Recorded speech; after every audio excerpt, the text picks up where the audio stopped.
Although I have wanted to for quite some time now, I've never gotten around to trying any art supplies from Ohuhu.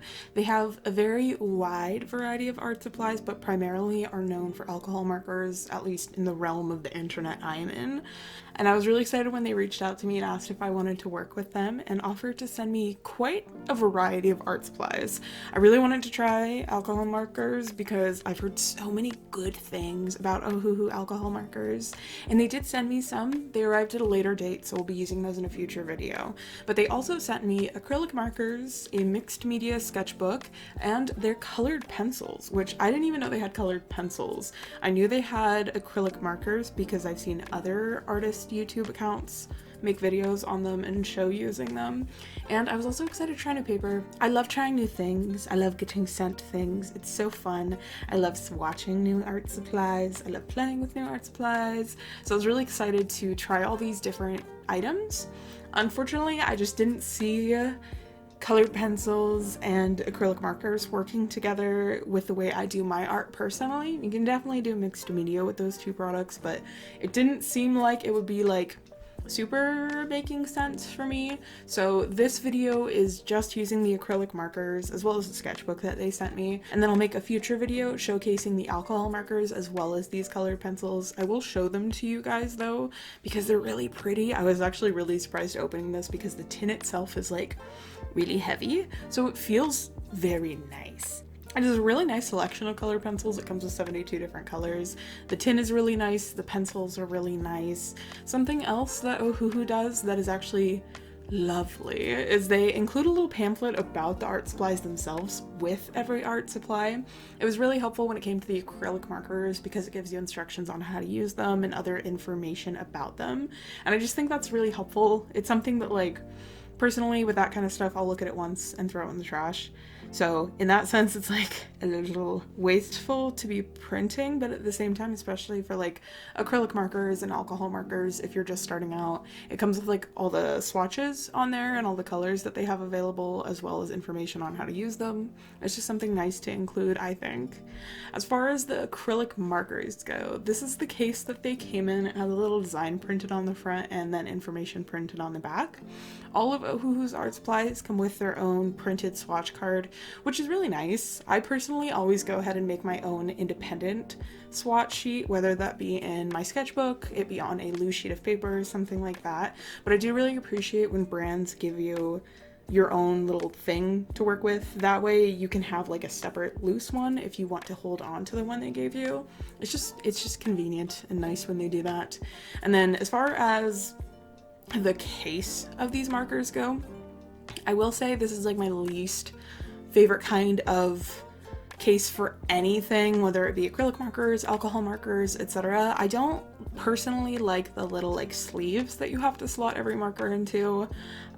For any kind of set that it comes in a way that it stays organized, if that makes sense, where they can't just like move around all over the place. If there's like any kind of slot system, I personally most of the time prefer to keep the actual art supplies in the order that they came in. And so I'm not the kind of person who likes to have a million different pens out and then when I'm done I'll just slot them all back in. In my brain I'd like to theoretically like take one out as I'm using it, put it back in when I'm done, but this kind of case just makes that not possible. I've seen it with like alcohol markers that I've used in the past where they also have it, and I'm sure it's ideal for like traveling and on the go use. I don't do that. I love being at home. I'm such a homebody and I don't go out and do art. So for me personally, just having it for like desk use, I'm not a big fan. Not a big fan of it. Honestly, I'll probably end up taking them out of the case and just like putting them in like a pencil case or something, just because for me that's more accessible, especially with the 24 count that these acrylic markers are, because I don't have to like dig a ton for a color like I would if it was something like a 48 count or higher. As far as the color selection of these markers go, it is a lovely color selection. I'm actually really impressed with it. For just 24 colors, you have a really good range of pastel colors, saturated colors, a very good variety of different hues. The only thing that's missing is skin tones, but you can't get everything in a 24 set, so that's completely valid. I do feel like for my own personal art, I like the concept of having a limited palette, and even though it's 24 colors, like 24 colors is a lot of colors, but I feel like it's still a very limited palette with a medium like acrylic markers, because you can blend if you want to like go crazy, but for the most part, it's just laying down solid flat colors, and that's how I prefer to use them. And so using this set feels like selecting like a very specific color palette, but there are like really good colors to choose from to build palettes in this, especially because, like I said, there's a really good selection of pastel colors, as well as medium toned colors, as well as darker colors, and especially with more cost efficient brands, from what I've seen in the past, is like you really get a lot of mid-tones and not a lot of things that are like darker, lighter, etc. So I really like the color selection. As far as the ink goes, I did really enjoy using these markers. I didn't have any issues with them, like, at all. The color in the barrel mixes really well. It's also nice because it has like a little window on the side so you can see how much ink is left, which is super nice for a product like this where normally that does not exist and you don't find out you're out of ink until you are running out of ink. The ink flow is also really good in these markers. I didn't have any issues with really fighting with them to push out more ink, even if I was laying ink over like a large surface. I didn't go like too crazy, and obviously didn't do any illustrations too big, but I really didn't have issues with like ink flow in these pens. As far as opacity goes, they are pretty opaque. I did do some art and like painting with these markers on top of ballpoint pens, and specifically a black ballpoint pen. For the lighter colors, obviously they're going to take more layers to be able to be completely opaque and to cover something below them. In comparison to other markers I've used in the past, I would say honestly these ones are kind of like on the less opaque side, where you do need multiple layers of colors. I noticed that pretty much any time I had to layer something, which most of the time for me was honestly just like correcting something I had laid down color-wise already and something I had already drawn and wanted to change. As far as that goes, you do generally need to do multiple layers. It's more so with like the pastel colors, but even with like laying on top the like darkish navy-ish blue on top of like the red, they're very different colors, so it makes sense, but I had to do multiple layers on that to cover it up. So they're not like super opaque. They are still opaque, if that makes sense. I hope that makes sense. These markers are also at a very good price point. The set itself that I'm showing you here is actually the only set they have of this style of marker. It goes for about $25 USD, which is a good price because that makes it about $1 per marker. And especially when we compare it to other more expensive brands that go for like $5 to $10 per marker, this is a really good price. I do think the brush nibs will hold up over time and probably like deteriorate a little bit with use. I didn't experience it really like at all, I don't think, in my time using them, but I do see where the brush nibs could like wear out over time. Just to like make it so you can't get as fine of a line as you could when you first start using them, as opposed to like using them for a couple weeks, a couple months, whatever. But yeah, I do think these markers are definitely worth the money. They were really fun to use and they had really fun colors. I think by this point everyone knows that Joann's is like closing all of their stores, which is really tragic because we're losing a big craft store, and it's not Hobby Lobby. If anyone deserves to close, it's Hobby Lobby. Also, I don't know if you guys remember this or ever knew this, but when COVID first started and that all was happening and a lot of stores were shutting down, not like closing, but like a lot of businesses, small businesses did close. But when big retailers stopped being open, just because it was like only essential businesses were open for a little bit there, I remember the second that non-essential businesses got the green light to reopen, which at the time a lot of them didn't. A lot of them stayed closed to protect their employees, which is really nice of them. But you know what didn't? Hobby Lobby. As soon as they pretty much had the green light to open back up, they opened back up. And the CEO's wife, or I think it was like the CEO himself, put out a letter saying how like his wife, like God visited her, or like she got a message from God that he wanted them to open the stores. And it was like, message from God, so they did it in a time where craft stores didn't need to be open. And I don't know, it's just like a fun fact in case you did not know that. I remember reading it when it first came out, and I was just like looking at that in horror. Yeah, fun little tidbit. On top of many other things, Hobby Lobby deserves to be the one going bankrupt. But Joann's. I was in line looking at Posca pens because I think they were like 40% off, and I was like, wow, it's like a really good sale. And they did not have any of the tiny white ones left, which is truly all I wanted to buy. But I don't know if you guys have like physically been in a Joann's lately since they started doing their liquidation sales, but one, their liquidation sales are ass. Like, genuine. They're so bad. If you have been like a regular shopper at Michael's or Joann's, they always have sales going. A lot of things regularly go on sale where it's generally like, oh, if it's not on sale this week, either next week or the following week, it will be. And it's stuff that goes for like 40-50% off, sometimes more.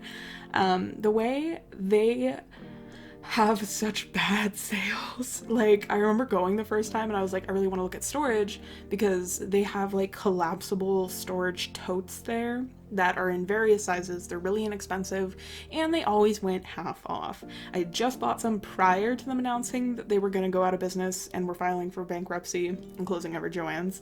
And I was like, oh, okay, like they're doing their liquidation sale. I want to get some more before they sell out because they're actually quite nice. And I went and they were on sale for 20% off, and their normal sale was always 50% off. And it was just like, that was the vibe throughout the entire store, where it's like everything was on a garbage sale, where either their standard coupons they would have every single week would have been a better sale, or alternatively, their regular sale that they did on that exact product would have been better than the liquidation sale.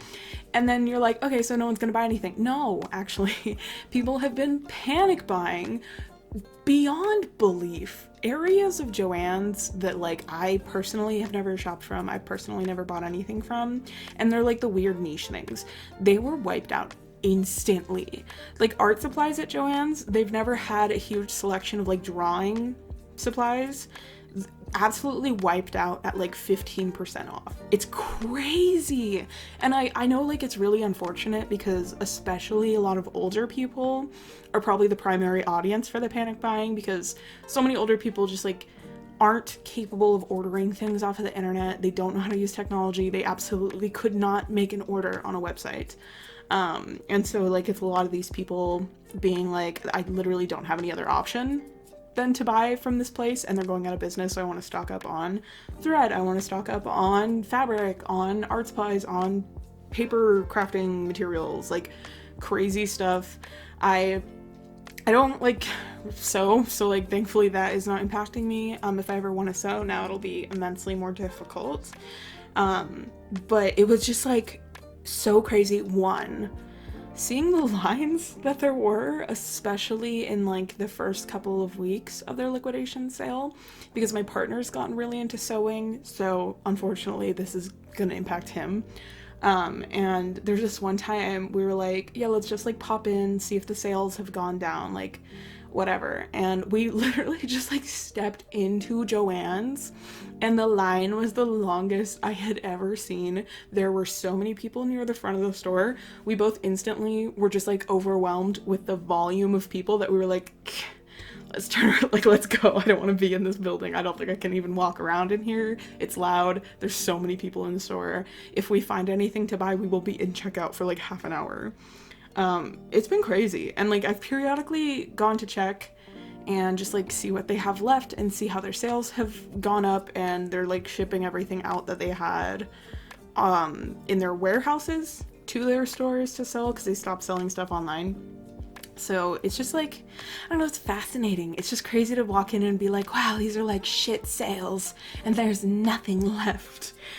Even like the Cricut stuff that Joann's has, when it first went on their liquidation sale, I think it was either 10 or 15% off. And tell me why both of the Joanns closest to me did not have a single Cricut tool left. A single Cricut tool. No blades, no tools, none of that. Everyone like snatched that instantly. And it's like, oh my god, this is like a bad sale, guys. So yeah, I just think it's like fascinating. And like, again, sad because it's a lot of older people who can't, like, they don't have other options of getting this stuff, so they're spending a lot of money on it right now, which sucks. But yeah, I just think it's fascinating. Also, the last time we spoke, my last video, I made it the day before the new Hunger Games book came out, and I'm gonna yap about that for a little bit because it has been consistently and constantly on my mind for the past 3 weeks. I will not be giving any spoilers to Sunrise on the Reaping. I just kind of want to like yap about it for a little bit. Oh my god, it's so good. I didn't get into Hunger Games like reading the books when I was in like middle school, high school. I only actually like dove into the series and I listened to the audiobooks maybe like a year ago because my therapist really loves the series, and when I started getting into audiobooks, she kept recommending it to me. And I always loved the movies. I never like sat down and watched them all in one session until like a couple years ago. But I love the movies. They're so good. The concept is really cool. Like the world building is really cool. And I think it's also really realistic, even though it's like set in the future because they have like more technology than we do currently. But like the concept is really realistic in the sense of like we've had a civil war in our country and this could have technically been something that happens. Like this is a very realistic situation, as messed up as it is, of this could have been something that like I could see, especially right now, the United States doing, which is fascinating. And the new book is so good. It's about Haymitch's Hunger Games, which is information we know. You already know, like, if you've read the Hunger Games books or if you've watched the movies, because as far as movie adaptations go, the movies do a fantastic job. Like, genuinely a fantastic job. Do they leave out information? Yes. Do they leave out information that would be beneficial to have? Yes. Do they leave out characters? Yes. But in comparison to literally any other book to movie adaptation that I've ever seen, The Hunger Games does a fantastic job. The one that, like, really is different, and not even in the sense of, like, it's that different, but the one with the most changes, in my opinion, is The Ballad of Songbirds and Snakes. That one specifically, there was just like a lot of stuff that was left out, and like a very specific arc of Coriolanus that was left out. But it didn't like truly like horribly impact what you get from reading the book versus what you get from reading the movie. Anyways, it does not matter. The new book, oh my god, it is so good. It is truly the most miserable book I've ever read, because like you know so much of what happens based off of like Katniss and Peeta in Catching Fire watch the videos of Haymitch's games. They watch him win, they know how he wins, they know how certain people die, like they already have a lot of information. There's so much, and all the stuff you learn in Sunrise on the Reaping is just like brutal. It's such a brutal read, but it is so good, and it has so many like obvious connections between the current political climate and the series, and it makes a lot of very strong statements regarding the political climate in comparison to like how things are in that series versus how they are in the real world, which is terrible because the political climate's really bad right now. But I did enjoy reading the book because I got to pretend like that was evil, and then I got to forget about real life evils, which is really nice because I personally am the kind of person who like doesn't stay too politically aware, which sounds bad, but it's really just because like what can you do as an individual, and especially with like democracy being like really heavily threatened right now. What can you do as an individual? But yeah, it's been really difficult and important to not be that level of like disinvolved, unfortunately. Ignorance is bliss, but it is unfortunately not good to be ignorant right now. But moving on from that, back to Sunrise on the Reaping. Oh, it's so good, guys. I cannot recommend it enough. However, you will like cry. I sobbed for so much of that book. And like the end, what happens in the end of the book is something that you were well aware of that it happens, because we learn like all these terrible things that happen to Haymitch in Catching Fire, even if they're not explicitly said. We know like he loses everyone in his life, everyone is killed, everyone that he cares about dies, is killed. But yeah, it's like really brutal though when it happens. And Suzanne Collins, she's mean. And she's mean for a reason, and it's valid, but she did hurt my feelings, and it did feel like a personal attack to have like this really baby girl character, because Haymitch is baby girl. I love Haymitch. Haymitch is arguably maybe even more baby girl than Peeta, which is crazy. But yeah, I've been in like really big, if you don't care about the Hunger Games at all, I'm so sorry. Which like, first of all, you should. It's such a banger series, and the new book is so good, even though it's like really painful, and like, oh, it has so many like really awful deaths. I'm so excited for the movie. I'm so excited for the movie. My therapist and I have been like geeking out about it. She finished the book recently. And I've just been like screaming to her, because she's the only person I know in real life who has like is as invested in the Hunger Games or / is invested in the Hunger Games like at all, really, and the only person who has also read Sunrise on the Reaping now. I finished it in like less than 48 hours after getting my copy, because I was like tweaking, and I worked the day after it came out, and I was like, I work in the morning, I need to finish this book before I go to work, otherwise I'm gonna spend all of my work day wishing I was home so I could be reading. And that sounded really brutal, so I made sure to finish it on my days off, and I just like binge read it. I also annotated it. I don't often read, well, I don't like really ever read physical books anymore, because audiobooks are so nice.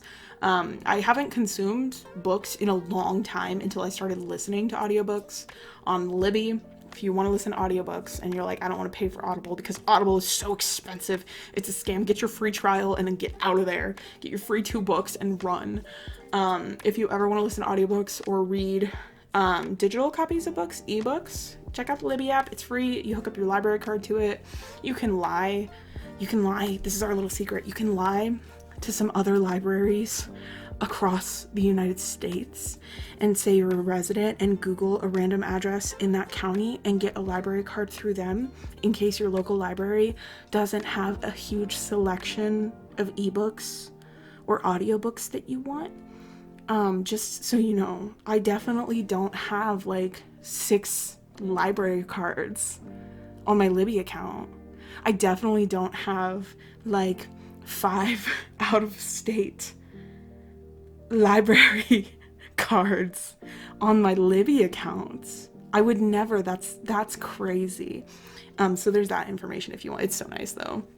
But yeah, I don't read physical books often. I'm just like an audiobook freak now, and I knew I really wanted to read the physical copy, and I also wanted to own it, but I really wanted to read the physical copy because I wanted to annotate it and like write in the book, and it's the first time that I've been able to start to finish do that, and it was so nice. It did take forever, and for like the last 80 pages I had to tap out and just like sit there and read it because it was so good, and I needed to go to bed soon and wake up for work, and I was like, I need to finish this book tonight. And then I finished it, and then I sobbed to my partner telling him about the end of the book for like 30 minutes because it was brutal, but it was really good. Yeah, here we are close to the end of this video. Thank you for listening to me yap. Also, thank you so much to Ohuhu for sending me these lovely art supplies. Like I said earlier, I will be using the alcohol markers and the colored pencils in a future video, which I am so excited. Even just like opening alcohol markers, which I do show at the end of this video which set they sent me. Oh, I've seen so many people use Ohuhu markers, and it just felt like really exciting, and like finally like getting my hands on these art supplies that I've seen so many people praise and use over time, and just like opening it was just fun because I've seen so many other people like try out their sets and stuff. I don't know, it was really fun. And I will see you guys next in a very timely manner, probably next week, almost certainly next week actually, because I may or may not have finally finished a sketchbook, finally, after like a year and a half, but it's because I've been mentally ill. But I'm very excited because it's been a long time, and now I can start my new ELO sketchbook that I've been holding off on, which I'm really looking forward to. I have wanted to use another ELO sketchbook for a while now. So thank you guys so much for watching, and I will see you in the next video.